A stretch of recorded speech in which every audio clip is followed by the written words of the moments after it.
આગળના વિડીયોમાં આપણે વાત કરી કે ડાયાબિટીસના લક્ષણો ન હોવા છતાં પણ ડાયાબિટીસ હોઈ શકે છે. તો આપણને ખબર કઈ રીતે પડે?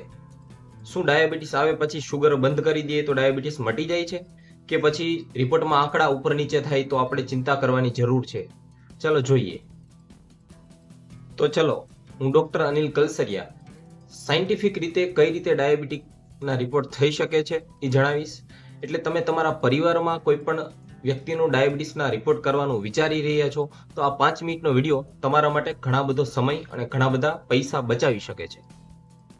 હવે ડાયાબિટીસ મેઝરમેન્ટ કરવાના મુખ્ય 3 રિપોર્ટો છે. પહેલો રિપોર્ટ FBS એટલે કે ફાસ્ટિંગ બ્લડ શુગર. તમે ખાલી પેટે એટલે કે 7 થી 8 કલાક ખાલી પેટ રાખો અને પછી રિપોર્ટ કરાવો ત્યારે તમારું બ્લડ શુગર 126 થી નીચે રહેવું જોઈએ. જો એનાથી વધારે આવે તો ચિંતાનો વિષય કહેવાય. બીજો મહત્વનો રિપોર્ટ છે પોસ્ટપ્રાન્ડિયલ બ્લડ શુગર એટલે કે જમ્યાના 2 કલાક પછી જો શુગર લેવલ તમારું 200 થી નીચે રહે તો નોર્મલ, પણ શુગર લેવલ તમારું 200 થી ઉપર આવે ત્યારે એક ચિંતાનો વિષય છે. અને ત્રીજો અને મુખ્ય રિપોર્ટ HbA1c એટલે કે તમારા લાસ્ટ 3 મંથનું એવરેજ શુગર એમાં આવતું હોય છે. આગળના 2 રિપોર્ટ જે મેં કીધા એ તમે 2-3 દિવસ પહેલા શુગર ખાવાનું બંધ કરી દો તો એબનોર્મલ આવી શકે છે, પણ HbA1c છે જે તમારે એવી રીતે નોર્મલ ના આવે એ 3 મહિનાનો એવરેજ રિપોર્ટ છે. તો આ છે 3 ટેસ્ટ, મુખ્ય ટેસ્ટ. હવે ઘણા પેશન્ટ એવો સવાલ કરતા હોય કે સાહેબ મારું શુગર લેવલ 110 આવે છે તો મને ડાયાબિટીસ છે.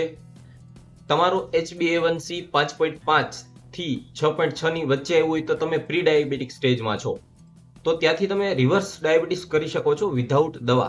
તમે થોડી જીવનશૈલીની કાળજી રાખી અને ત્યાંથી તમે પાછા વળી શકો છો. ઘણા પેશન્ટ ઘરે ગ્લુકોમીટરથી મેઝરમેન્ટ કરીને આવે છે, પણ ડાયાબિટીસનું સાચું નિદાન લેબોરેટરીમાં જ્યારે તમે બ્લડથી રિપોર્ટ કરાવો છો ત્યારે જ આવે છે. ડાયાબિટીસનું સાચું નિદાન ખાલી લક્ષણો ઉપર ના થાય, તમારે રિપોર્ટ કરાવીને જ કરાવવું જોઈએ.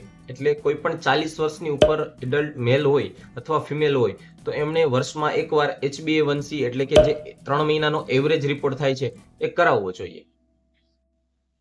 આ માહિતી તમારા ફેમિલી મેમ્બર સાથે શેર કરો જેથી એમને સાચી માહિતી પહોંચે. આપણે હવે નેક્સ્ટ વિડીયોમાં જોશું કે શુગર લેવલ એક લિમિટથી ઉપર આવે તો નેક્સ્ટ આગળ શું કરવું જોઈએ એ આપણે હવે નેક્સ્ટ વિડીયોમાં જોશું. જો વિડીયો પસંદ આવ્યો હોય તો શેર કરો, સબસ્ક્રાઇબ કરો અને તમારા ફેમિલી મેમ્બર સાથે વધારે ને વધારે શેર કરો.